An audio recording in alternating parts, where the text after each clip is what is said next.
Bendiciones, hermanos. Me da gozo una vez más estar dirigiéndome a ustedes en este día jueves, que sé que es una noche un tanto calurosa, pero de bendición, porque este día es un día de estudio de la palabra, es un poco más lo que tratamos de desarrollar, un estudio. Y el jueves anterior, mientras más hermanos se conectan, iniciamos con esta serie sobre el libro de Apocalipsis. Es un libro fascinante, es un libro desafiante, es un libro temido por muchos, como ya lo vamos a ver en algunos aspectos tan importantes. Y quisiera yo ayudar con la ayuda del Señor, valga la repetición, a que pudiéramos conocer un poco más de este libro, a que pusiéramos esmero en buscar respuesta ante las circunstancias que vivimos y sobre todo entendiendo que hay una bendición para cada uno de nosotros. Vimos varios aspectos de forma introductoria, se quedaron tal vez otros en el tintero que a la medida que vayamos desarrollando estos estudios vamos a irlos viendo. Hoy quiero iniciar con el primer capítulo, el capítulo 1, vamos a estudiarlo hoy con la ayuda del Señor. Bueno, lo que podamos alcanzar en este día. Desde ya damos la bienvenida y saludando a todos los que se conectan dentro de nuestro país y fuera de él. Los bendecimos y esperamos que estos temas, estos estudios puedan ser de edificación para sus vidas. El propósito no es llenar nuestro intelecto, nuestra mente con conocimiento únicamente, sino realmente bajo la necesidad de conocer todos los aspectos que la palabra establece, aún de los del tiempo del fin, porque Apocalipsis, por sobre muchos libros que hay de tinte profético, es por excelencia el libro más profético, el libro que establece las últimas cosas. De hecho, por eso ha sido establecido como el último de los libros, porque contempla también las últimas cosas, así como Génesis es el primero y establece las primeras cosas de la creación y todo lo que eso significa. Así que yo quiero que leamos con ayuda del Señor en el capítulo 1, vamos a leer desde el versículo 1 al 3, quisiera que me acompañara por favor, Apocalipsis capítulo 1, y luego vamos a hacer una oración, y si usted puede anotar, vamos a tratar de ir despacio. Hay algunas cosas que tal vez no las entendamos de entrada, pero no significa que con el tiempo las vayamos asimilando. Posiblemente usted dirá, esto no le comprendí bien. Bueno, no se preocupe, no va a ser ni el único, ni el último, ni el primero. Realmente tenemos que orar para que el Señor nos dé un espíritu de revelación, de sabiduría, para que conozcamos todos los aspectos que tienen que ver con su palabra, con Él, con su venida, porque seguimos creyendo firmemente que Cristo vuelve pronto. Así que quisiera que me acompañaran en el versículo 1. Dice la palabra: la revelación de Jesucristo que Dios le dio para manifestar a sus siervos las cosas que deben de suceder pronto, y la declaró enviándola por medio de su ángel a su siervo Juan, que ha dado testimonio de la palabra de Dios, del testimonio de Jesucristo y de todas las cosas que ha visto. Verso 3. Bienaventurado el que lee y los que oyen las palabras de esta profecía y guardan las cosas en ellas escritas, porque el tiempo está cerca. Padre, te damos gracias, te pedimos esta noche que nos ayudes a entender tu palabra, Señor, que nos permitas poder transmitirla, Señor, como tú la quieres transmitir, Padre, que seamos tierra fértil para ella, Señor. Bendigo desde ya a cada uno de mis hermanos que se van a conectar, que se están conectando, y que este tiempo, Señor, sea de aprovechamiento, Padre, que conozcamos más de tu palabra y de tus misterios. En el nombre de Jesús, amén y amén. Bueno, interesante este libro, como le decía hace un momento, el día jueves anterior vimos que Apocalipsis viene de un vocablo griego que es apocalypsis, y que lo que significa es revelación, y decíamos que ese prefijo re que trae no significa volver a, sino más bien significa remover algo, remover el velo. Entonces, aquí hay algo bien importante porque esta palabra revelación lo que significa es remover el velo que está ahí. Entonces yo creo, amados hermanos, que Dios puede traernos, a veces se confunde, y quiero hacer esta aclaración, a veces se confunde la palabra revelación con la palabra inspiración. La palabra inspiración es el soplo divino que llevó a hombres tremendos como Moisés mismo, como Pablo, a escribir cada uno de los libros que les inspiró. Eso nunca más se va a volver a dar porque ya se dio una vez. Eso ya no existe. No es que alguien va a decir, hoy Dios me inspiró a escribir otro libro. Eso ya no se puede. Lo que sí tenemos ahora es la revelación. Es que Dios sigue quitando el velo de aquellas cosas que no entendemos en nuestra lógica humana, en nuestra comprensión humana. Entonces necesitamos la revelación del Espíritu Santo para entender los misterios de Dios. ¿Se recuerda usted aquella parábola aún del sembrador que cuando el Señor la dio delante de la multitud o delante de la gente o en forma pública, si usted quiere, los discípulos no entendieron y en privado el Señor les mostró qué significaba? A eso me refiero yo. Hay muchas cosas de la palabra del Señor que usted y yo en forma natural o normal no las vamos a comprender. Necesitamos que venga la revelación del Espíritu Santo. Es más, se lo voy a poner en un aspecto todavía más literal y extremo si usted quiere. La Biblia dice que cuando se manifieste el anticristo se nos va a ser revelado a nosotros los hijos. Vamos a conocer, vamos a saber quién es, no porque alguien nos convenza, sino porque nos va a mostrar, nos va a quitar el velo el Señor para ver. Entonces lo que necesitamos hoy en día es la revelación de Dios. ¿Cuál es el parámetro para la revelación? La palabra escrita. La revelación no va a ir más allá ni en contra de la palabra escrita. Pudieran ser aspectos que no están literalmente en la Escritura, pero no la van a contradecir ni van a ir en contra de lo fundamental de la palabra. Eso es bien importante. Entonces el parámetro sobre el cual la revelación va a venir no es que Dios me reveló ahora y un ángel y me mostró, no.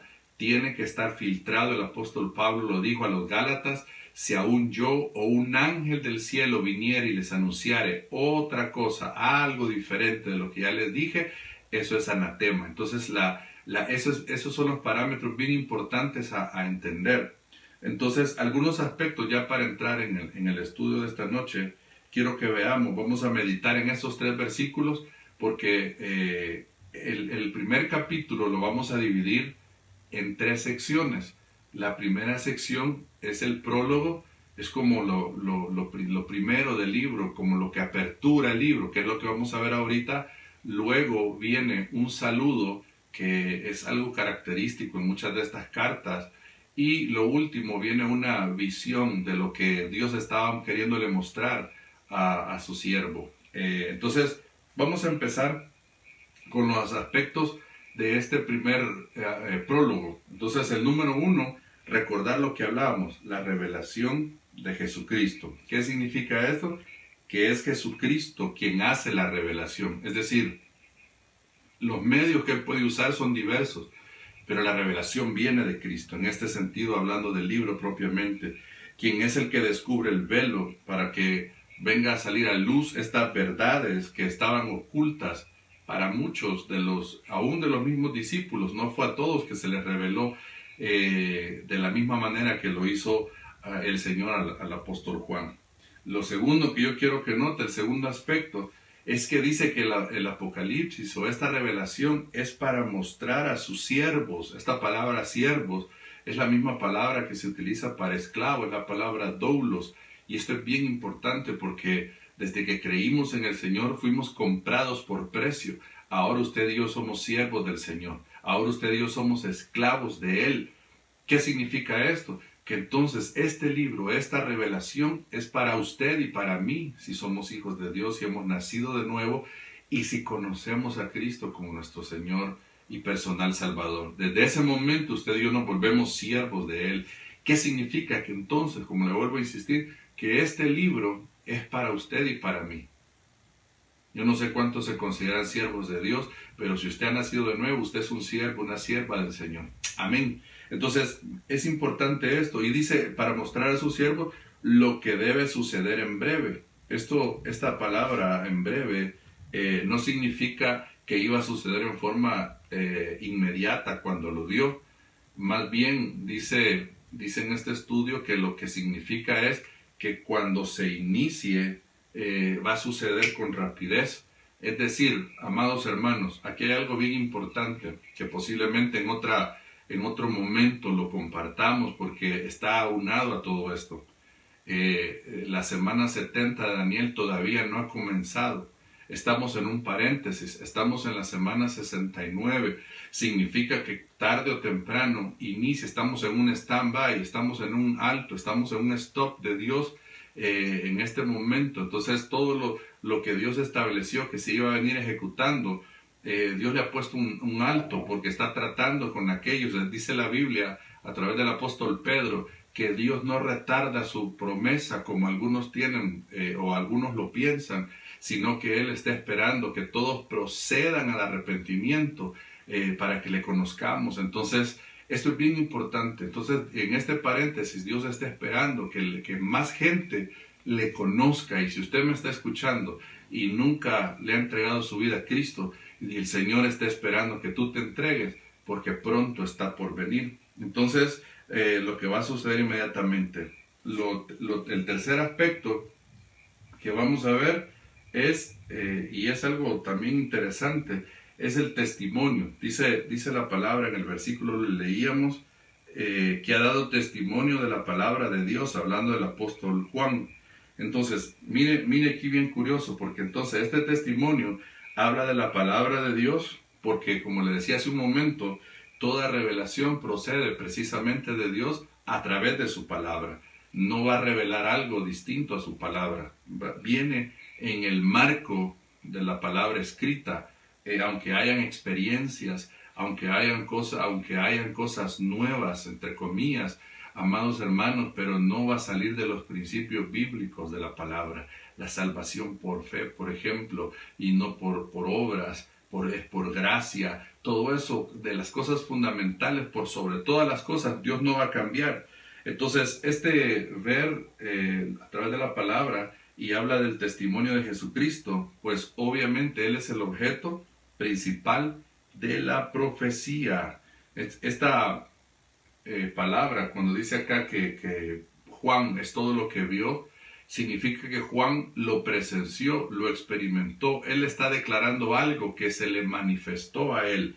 Fue una revelación a través de visiones que le vinieron al apóstol Juan allá en la isla donde él declara que está. Más adelante vamos a ver un poco de eso.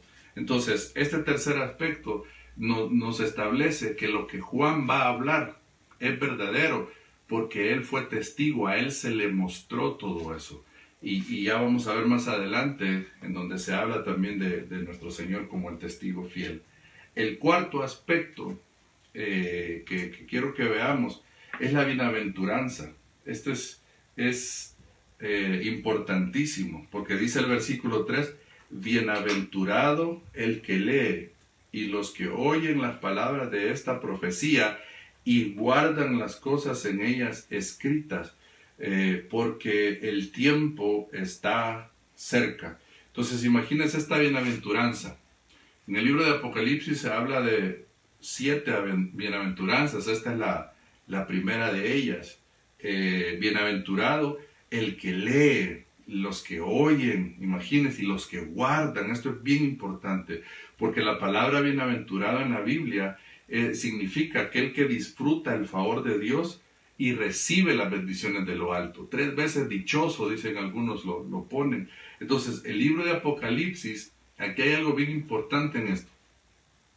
El libro de Apocalipsis es el único libro de la Escritura que contiene esta promesa tan directa para aquel que lee esta.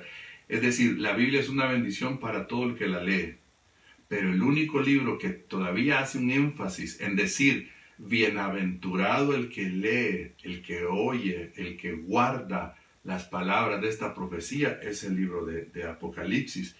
Yo creo que de alguna manera lo que el Señor quizás estaba enfatizando ahí era precisamente por el hecho de que hoy en día uno de los libros menos leídos de la Escritura aparte de las crónicas, que por la genealogía a la gente no le gusta leerla, yo creo que es Apocalipsis, por desconocimiento, por temor, por la manipulación, por los excesos, por las razones que usted y yo podamos dar o escuchar. Esto es bien curioso. Entonces, es extraño que el único libro del Nuevo Testamento que invoca esta bendición, esta bienaventuranza, sea el menos leído. Entonces, eso debería de quedar a un lado. Por eso es que usted y yo lo que estamos haciendo a través de estos estudios es siendo bienaventurado. Entonces, desde ya, usted es 3 veces dichoso juntamente conmigo, porque estamos leyendo, estamos escuchando las palabras de esta profecía. Así que esta noche Dios tenía para usted esta bienaventuranza, y en el nombre de Jesús yo le digo, usted es bienaventurado por esto. Entonces esto es muy especial en todo. Y lo otro que quiero que vea acá, déjeme ver si lo puse en la presentación, las palabras de esta profecía. Esto lo que da a entender es obviamente que todo el libro es el carácter profético del libro, que es lo que de alguna manera le mencionaba. Y esto es bien importante porque ahí está confirmado. Puede buscar usted en el capítulo 22, verso 18 y 19, no lo vamos a leer, pero ahí nuevamente remarca que habla de las palabras de esta profecía. Entonces, el carácter de este libro es profético, eso es bien importante. Ahora, el quinto aspecto antes del quinto aspecto, dice aquí el quinto aspecto, aquí la importancia de esto. Dice que esta palabra, cuando dice acá, porque el tiempo está cerca, aquí dice en el versículo 3 al final, la importancia de este aspecto nos va a llevar a entender cuando vemos aquí que está cerca. Esto Juan lo que quiere o lo que está estableciendo es como que quiere aproximar más esa cercanía. Lo que Juan está diciendo es, todavía no va a suceder, pero está cerca de que suceda. Imagínese usted hace cuánto se escribió. Hablábamos el jueves pasado que más o menos fue por el año, si no me recuerdo, 90, obviamente después de Cristo, que se escribió el libro de Apocalipsis. Y en ese momento Juan decía, esto está cerca de que suceda. Imagínense cuánto más no estará cerca de nosotros ahora que han transcurrido más de 2000 años. Entonces aquí el vocablo, cuando dice el verbo está, de estar cerca, sirve como que si Juan está diciendo eso, y el vocablo griego aquí para tiempo no es cronos, sino que es kairos, que significa ocasión, oportunidad, el tiempo del reloj de Dios. Es decir, cuando vemos acá que está cerca, va a ser en el tiempo de Dios. No va a ser, el apóstol no estaba estableciendo ahí, miren, va a ser X fecha, porque no podemos fechar. Sino que lo que está diciendo es, en otras palabras, va a ser en el tiempo de Dios, en el tiempo propicio, cuando Dios establezca el tiempo propicio para Él volver, lo hará. Puede ser que tarde un poquito más o puede ser que venga esta noche. Lo importante de entender esto es estar apercibidos de que ya sea que el Señor tarde, porque si desde los apóstoles le esperaban al Señor, cuánto más nosotros no le vamos a esperar después de que ha pasado tanto tiempo. Mucha gente lo agarra de la forma negativa. Mucha gente dice, bueno, tanto tiempo que ha pasado y las cosas siguen igual como cuando nuestros padres, dice el apóstol. Y entonces, y mucha gente dice, desde que yo me recuerdo están hablando de la venida del Señor. Pues hermano, desde que yo me acuerdo también, y yo espero seguir hablando, porque espero que Cristo vuelva pronto y vuelva por su iglesia. Amén. Esto es sumamente importante. Ahora, vamos acompáñeme, ya llegamos mire qué bendición, ya cubrimos esos 3 primeros versículos de todos los que componen el libro. Yo quiero que hoy en la segunda parte, ahí es el saludo. Y no porque sea un saludo, porque miren, nosotros el saludo lo vemos como algo muy simple, muy sencillo, pero va a ver usted que a la hora de estudiar la riqueza que hay detrás de estos saludos que da la palabra del Señor, de estos saludos Entonces yo quiero que vaya conmigo al Evangelio, al versículo 4 del capítulo 1, siempre de Apocalipsis, porque vamos a leer del 4 al 8, vamos a leer 4 versículos, así rapidito, después nos vamos a detener y con la ayuda del Señor esta noche vamos a terminar en esa segunda parte.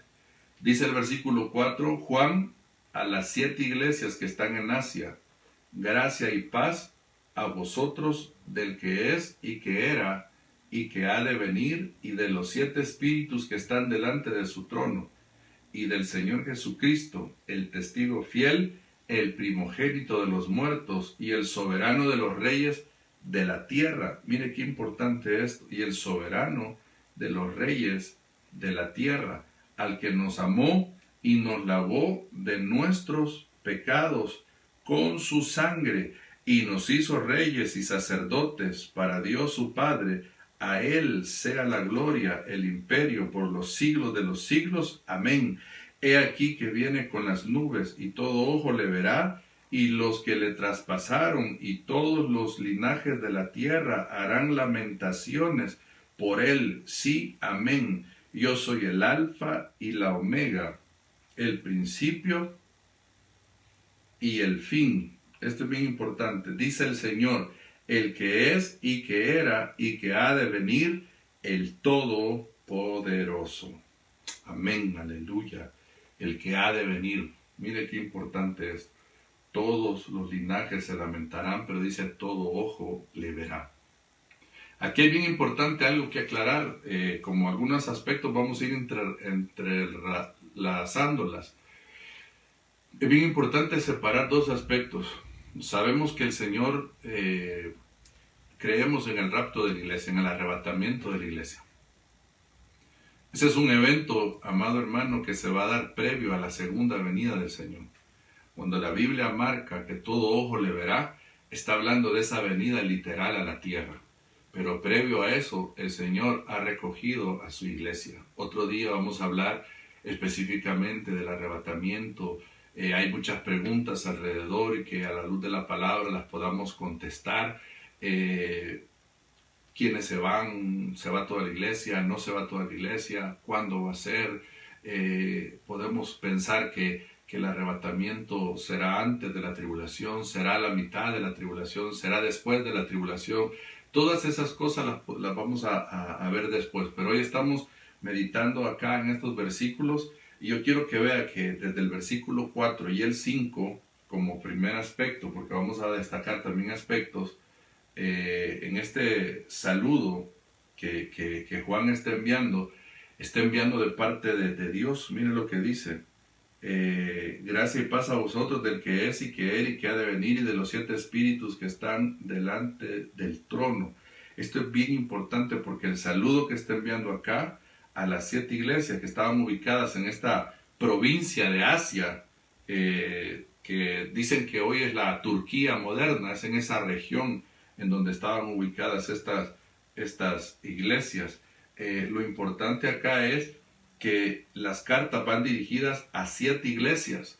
Su destino, aunque son 7 iglesias, pero vamos a adelantar en esto.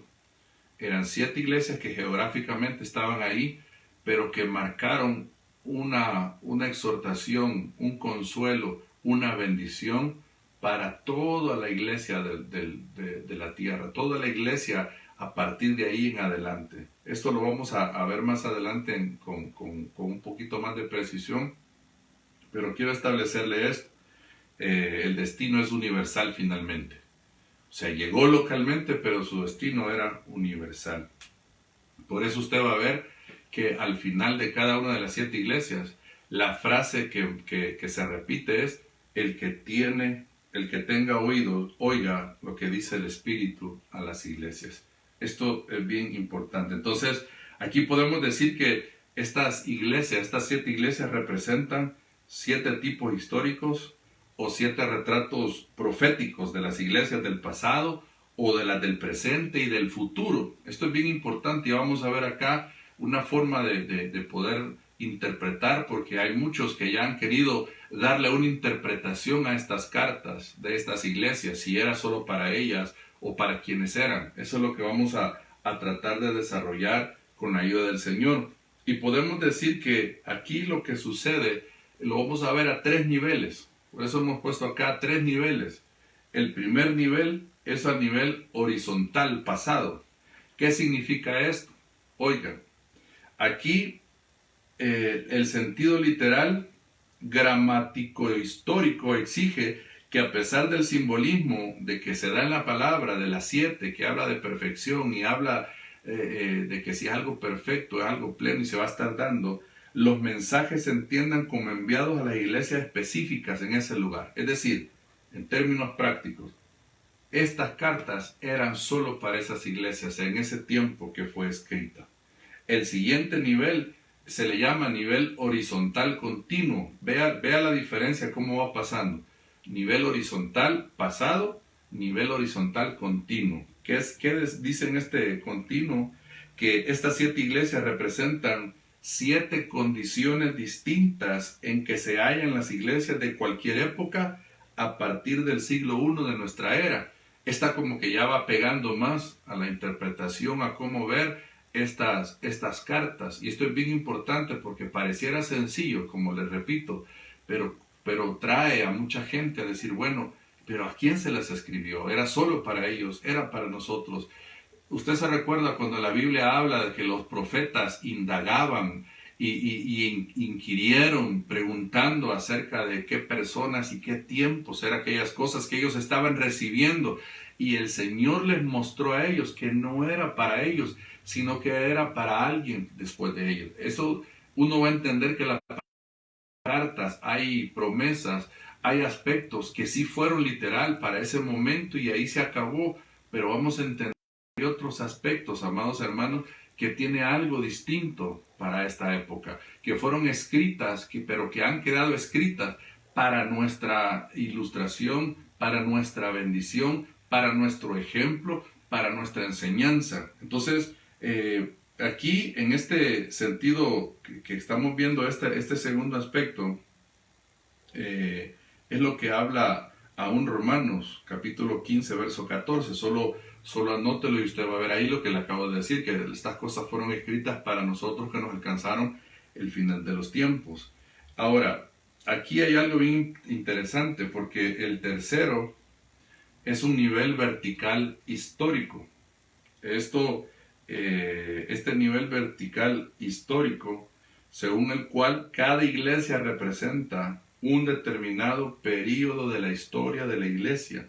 Se hallaría esta hora en general, por ejemplo, y dice acá en esta porción este hermano, que la condición de la iglesia que él considera que está ahorita es la de Odisea, iglesia Laodicea, que es fría y autosuficiente. Y esto es bien interesante porque si la iglesia está así, vea lo que Dios le reclama a ella, vea lo que Dios le pide a ella, vea lo que Dios trata con ella. Entonces, yo creo que esta cuarentena, yo creo que estos tiempos que Dios nos permite, amados hermanos, una de las reflexiones que podamos hacer o que debemos hacer es que si no nos habíamos enfriado, y lo más seguro que la respuesta, si somos sinceros, es que nos habíamos enfriado como iglesia, como individuo, como familia. Es que la prioridad la tenían otras cosas. Es que el afán, la ansiedad, las cosas eran más importantes que buscar de Dios. Imagínese usted, así como nos sorprendió esta pandemia, le digo nos sorprendió porque ha sorprendido a medio mundo, aún desde el aspecto cristiano, no vimos venir una situación de esa. De alguna manera, algunos atisbos habían, algunos profetas algo decían, algunas personas algo se veía hacia adelante, pero realmente cuando nos venimos a reaccionar, ya estamos en esta situación. Y ahora imagínense, yo me pongo a pensar con algún grado de preocupación, con bastante grado de preocupación, y qué si hubiera sido ya el final del tiempo, y qué si hubiera empezado y la final trompeta hubiera sonado, qué tan preparados hubiésemos estado, porque una de las cosas que se ha quedado en evidencia en este tiempo es que no estábamos preparados. Le pongo un ejemplo sencillo y lo platicábamos hace poco con unos pastores.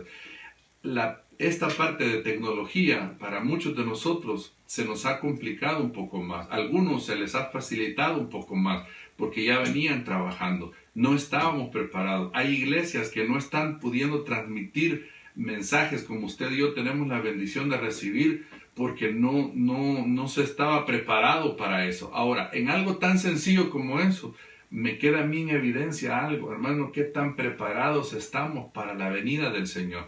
Amamos su venida, queremos amar su venida, anhelamos que el Señor venga, pero qué tan preparados estamos. Entonces yo quiero que vea esto. Esto es bien interesante porque según esta interpretación, estamos viviendo aquí cada iglesia en cada época representa de la historia. Entonces que ahorita estaríamos viviendo el tiempo de la Odisea, una iglesia fría y autosuficiente, una iglesia que considera que lo tiene todo, que no tiene necesidad de nada, pero que a la vez necesitamos lo más importante, que es al Señor. Amén. Entonces yo quiero continuar acá porque aunque yo no avance, el tiempo sí avanza. Solo déjeme ver cómo vamos con el tiempo. Bueno, vamos bien tardado, pero vamos bien. Entonces, luego lo que yo quiero que veamos acá, volviendo al saludo. Ahí en el saludo vemos que habla de gracia a vosotros y paz. Esto es bien importante. Y aquí, porque de algo de eso vamos a orar al final. Miren lo que está diciendo aquí Juan al escribir. Gracia a vosotros y paz. Gracia es el favor inmerecido de Dios. Y la paz representa el cúmulo de bendiciones que vienen de parte del Señor. Yo quiero solo decirle esto. Mire qué importante es. En el hebreo paz se dice shalom. Por eso es que usted ha oído a algunos hermanos, algunos de corte judaizantes, porque yo le voy a decir esto, aunque esto es bíblico, aunque esto viene de Dios, es bien delicado que nos volvamos judaizantes. Y entonces mucha gente ya no quiere usar los nombres o las palabras que salen en las Biblias nuestras, porque ellos dicen que no, que lo más al original, y entonces se saludan. Y eso, aunque es cierto en buena medida, hay que tener cuidado, que no nos vayamos a caer en judaizar como lo hicieron los Gálatas. Pero volviendo acá, la palabra shalom es paz. Y este shalom a la vez viene de una raíz que es shalam. ¿Y sabe qué significa shalam? Estar lleno, tener plenitud. Entonces, fíjense lo que estaba desde ahí, amado hermano. Si esta bienaventuranza, imagínense qué precioso este libro Apocalipsis y cómo lo hemos menospreciado al no leerlo, al no atenderlo. Nos está diciendo bienaventurados, ya oramos por eso, ya declaramos eso. Y nos está diciendo ahora, en este saludo, gracia y paz a vosotros, porque ya dijimos nosotros que para nosotros es esto, no solo para las iglesias ahí. Y cuando hablamos aquí de paz, esta raíz de shalom decimos que viene de estar lleno, tener plenitud. Así que yo no sé si usted anhela estar lleno del Señor, estar en plenitud. Yo lo anhelo con todo mi corazón y que estos tiempos el Señor nos abra el entendimiento, nos permita entrar en esa esfera y nos llenemos de Él. Así que es mi oración y mi deseo que el Señor te llene de su paz y de su plenitud, y que todas aquellas cosas que en tu corazón hoy están trayendo temor, angustia, aflicción, esa plenitud de Dios lo eche fuera y la presencia de Dios te inunde para gloria de su nombre. Entonces esto es bien importante. Ahora, vemos acá que hay varias características que se dan. Yo quería destacar esto en estos versículos. Estas características son relativas al Padre, al Espíritu Santo y al Hijo, para que veamos de cómo a través de la Biblia podemos encontrar a este Dios trino maravilloso en el cual hemos creído.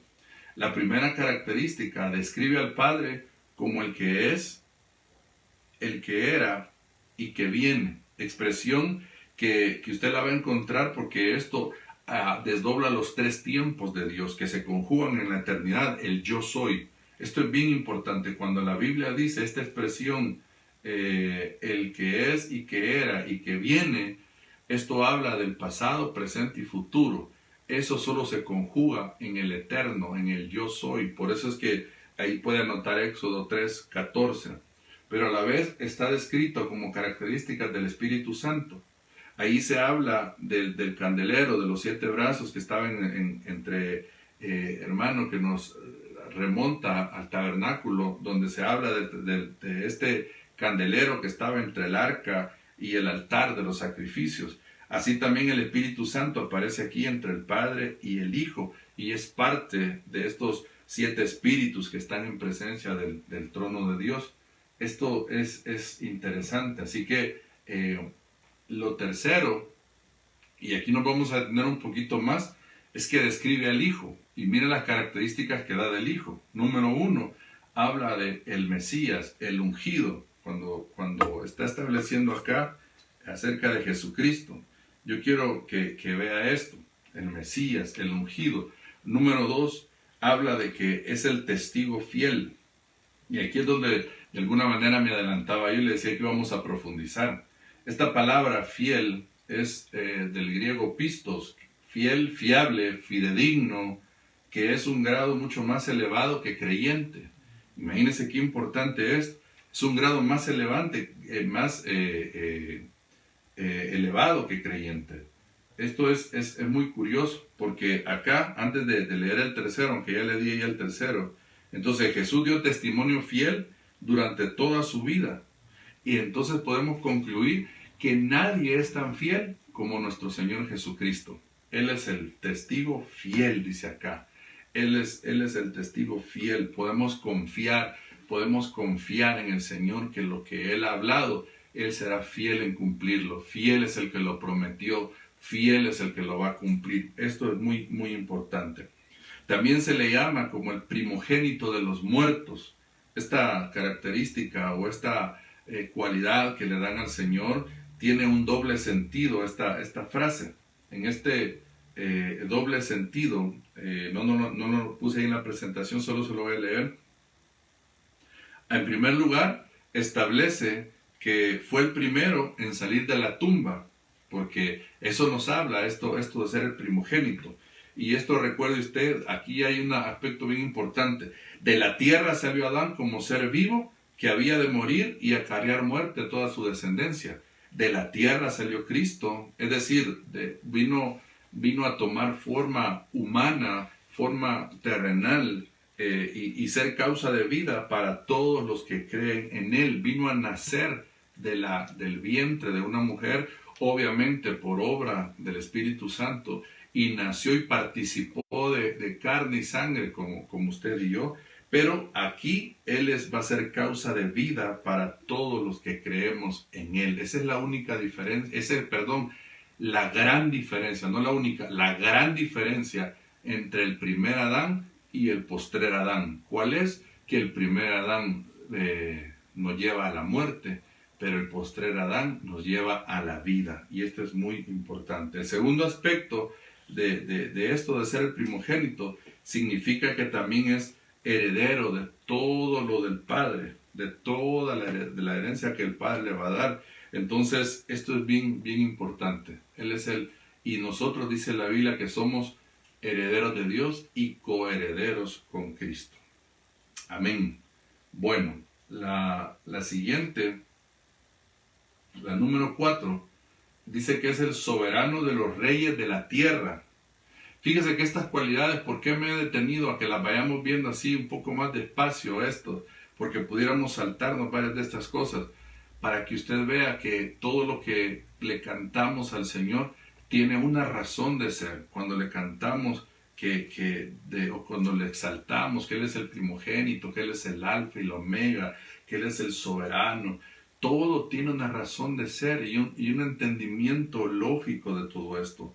Entonces, esto es bien importante porque cuando se habla del soberano de los reyes de la tierra, esto venía anticipado desde antes. Usted puede verlo en el Salmo 89, 27. Dice, yo también lo haré, el primogénito, el más excelso de los reyes de la tierra. Y hay que algo bien peculiar en este Salmo, porque esta palabra viene de arjón, y entre los griegos, el supremo magistrado de una ciudad se le daba esa connotación o ese nombre. Entonces lo que está diciendo acá, que el más excelso del país viene de esta palabra arjón, viene el nombre arconte. Y entonces en Grecia al magistrado más excelso, más grande, se le conocía así. Entonces lo que está diciendo la Biblia, que el arconte de arcontes va a ser nuestro Señor Jesucristo. El arconte de todos los reyes de la tierra, el máximo, el soberano, el más grande, el más alto. Por eso, amado hermano, es bien importante, porque por eso dijo el apóstol Pedro en una oportunidad: juzgad vosotros a quién es necesario que obedecer, si a los hombres o a Dios. ¿A quién vamos a obedecer antes? ¿Al soberano o a otros? Todos en la vida tenemos que sujetarnos a las autoridades, pero hay una autoridad sobre todas ellas, que es nuestro Señor Jesucristo, nuestro Dios Todopoderoso. Y aquí la otra característica, todas estas son emocionantes: al que nos amó y nos libertó, o el que nos ama, como dice en una versión, dice, al que nos amó, dice en esta versión, pero en otra dice el que nos ama y nos libertó de nuestros pecados con su sangre. Aquí es bien interesante porque, aunque algunas Biblias las traducen como en pasado las dos, esta palabra nos ama o nos amó es traducida en el presente, es traducida en el pasado, es en el presente que está escrita. Entonces lo que estamos viendo acá es que es un presente continuo. Mientras nos libertó, está en un aoristo, se llama. Esto quiere decir un verbo en pasado, que se hizo de una vez y para siempre. Fue una acción que se realizó, que nos trajo beneficio. Esto solo de las características del Señor: nos ama y nos libertó de nuestros pecados con su sangre. Imagínense, usted y yo éramos esclavos, reos de juicio, estábamos condenados a morir en nuestros delitos y pecados, pero Él nos amó y nos rescató y nos libertó de nuestros pecados. Amén. Esto es bien importante. Ya casi vamos a ir, casi finalizando. El tercer aspecto que yo quiero que note de este saludo, o de esta segunda parte que estamos viendo, es que dice que hizo de nosotros un reino de sacerdotes para su Dios y Padre. Y le digo un reino de sacerdotes porque esa es la traducción correcta desde los originales. Aunque algunas Biblias lo traducen como reyes y sacerdotes, a la larga entendemos que entramos en una condición, pero lo que en especial está diciendo acá es que hizo de nosotros un reino de sacerdotes para su Dios y Padre. Y usted lo puede corroborar, que esto que le estoy diciendo, ahí mismo en Apocalipsis, en el capítulo 5 y versículo 10, lo vuelve a decir, y en Éxodo 19:6. O sea, el énfasis que Dios estableció es un reino de sacerdotes, reino sacerdotal. Dice en Éxodo 19, Apocalipsis 5:10, nos hiciste para nuestro Dios reino de sacerdotes. Y Éxodo 19:6 dice, y vosotros me seréis por reino de sacerdotes. Ahora, Pedro lo dice, que somos real sacerdocio. Si usted se fija, es una connotación que va aunada. Entonces es una condición, no es que hay unos que son reyes y otros son sacerdotes, no, es un real sacerdocio, es un reino de sacerdotes. Somos sacerdotes en un reino. Esto es bien importante y bien interesante. Entonces ahora entendemos por eso que cada creyente es rey y sacerdote, así como también se habla de esta característica de ser profeta y juez.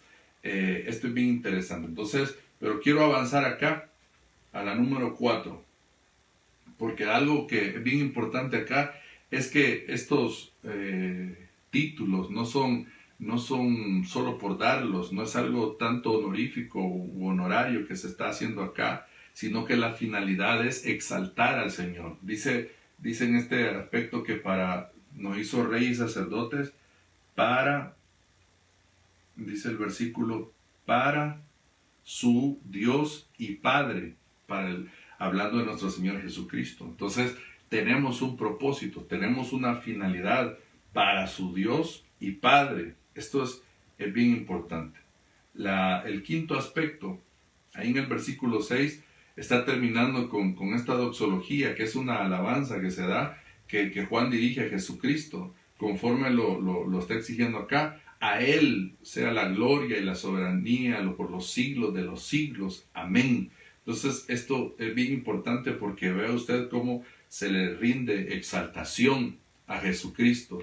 y de eso nos habla de su divinidad, eso nos habla de que Él es Dios, porque usted va a ver que aún en el mismo Apocalipsis, el mismo apóstol Juan, cuando un ángel se le presentó, Juan se quiso postrar delante de él y el ángel no lo dejó. Un ángel genuino que viene del cielo no admite adoración. Un siervo genuino que quiere honrar a Dios, no admite exaltación.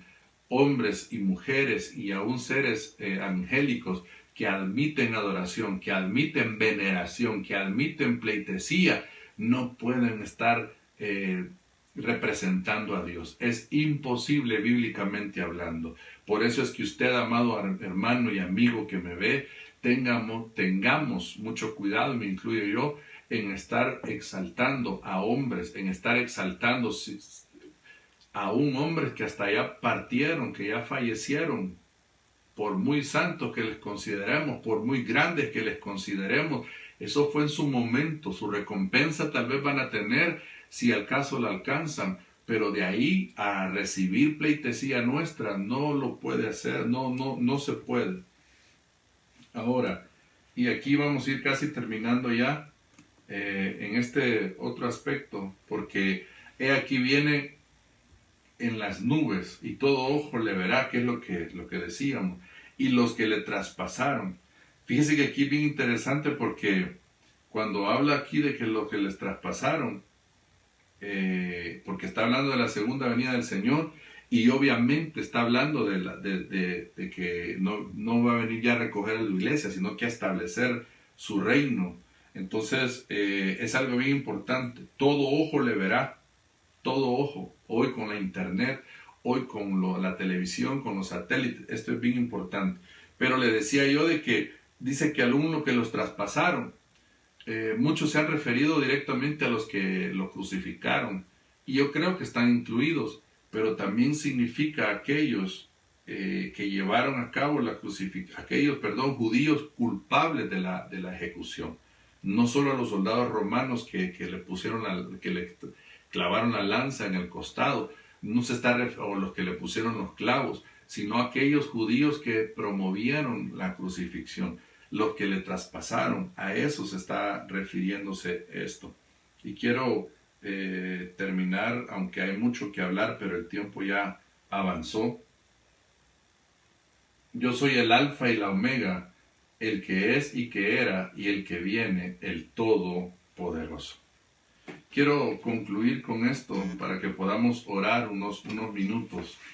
Es fascinante, hermano. No es... tal vez hemos ido en algunos casos quizás corriendo, otros, como les repito, hay cosas que tal vez no han quedado suficientemente claras. Lo importante es adentrarnos en esta bendición, en esta bienaventuranza. Lo importante es motivarnos a leer este libro para que veamos lo precioso que es leer este libro. Imagínense, solo hemos leído 8 versículos y tanta bendición que hemos hablado de estos 8 versículos. Solo hemos leído del versículo 1 hasta el verso 8 y ha habido tanta bendición que casi llevamos ya 40, 50 minutos y no se ha sentido. Pero yo quiero terminar orando por usted, porque hay diferentes necesidades y peticiones que hemos estado orando y que las queremos poner quizás por el tiempo. Hoy solo si usted tiene alguna petición, póngala ahí delante del Señor. La vamos a hacer de forma general, no significa que por eso Dios no nos escuche.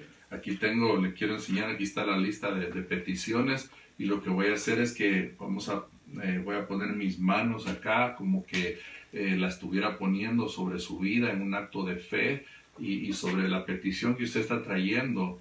Tal vez ahí en el Facebook vamos a poner delante del Señor. Padre, te damos gracias esta noche por tu palabra. Gracias, Señor, y te pedimos que nos sigas dando un espíritu de revelación, Señor, y de sabiduría para entender tu palabra, Señor, para escudriñarla, para que quedemos motivados a ir a escudriñar la palabra, Señor. Te bendecimos a ti, Padre, y queremos orar por estas peticiones, estas necesidades, Señor, los hermanos que hemos estado orando por protección en estos tiempos, Señor, que por su trabajo tienen que estar cercanos a esta circunstancia, pero también aquellos que están saliendo a trabajar, Señor, y que tal vez en el transporte, en el bus, en la calle, Señor, puedan estar expuestos. Los cubrimos, los bendecimos. Oramos por aquellos que tal vez hoy están con quebrantos de salud. Señor, los ponemos en el hueco de tu mano. Señor del cielo, sea la enfermedad que sea, aún coronavirus. Señor, poderoso eres tú para obrar, para sanar. Bendecimos los pulmones, bendecimos todo el aparato respiratorio, Señor, de estas personas que están con esta circunstancia. Estamos orando también por sanidad para mi hermana Mariela, por mi hermana Marielena Olivo, Señor, y su familia, que le hemos estado poniendo en tus manos, para que tú te glorifiques, Señor, por Isaac también, por mi hermana Julia Valle, Señor, y por protección, como ya lo hemos dicho. También hemos estado orando, Señor, por el retorno de nuestros pastores generales, por los pastores de la misión también, Señor, pero también por las ovejitas, por el liderazgo de toda la misión, Señor, en especial los que están, Señor, en responsabilidad bajo mi cargo, Señor, a quienes bendigo, a quienes pongo por nombre, Señor, a cada uno de ellos, Padre amado, para que tu bendición, tu paz, Señor, tu fuerza, tu consuelo llegue a ellos, tu provisión, Señor, porque oro para que tu provisión espiritual y material pueda llegar hasta sus vidas, hasta sus casas, Señor. Oro por la familia, Señor, de cada uno de ellos, por mis padres, mi papá, Señor, con esta situación, Señor, abre puertas de bendición espiritual y material, Señor amado, en el nombre de Jesús.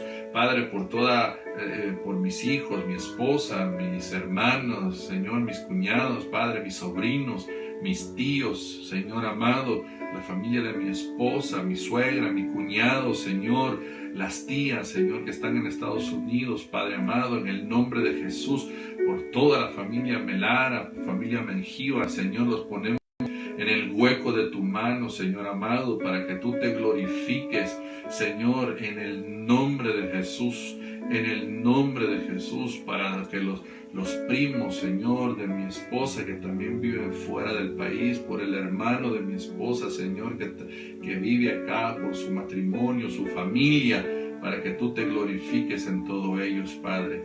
Te damos gloria, honra y alabanza, Señor. Amén y amén.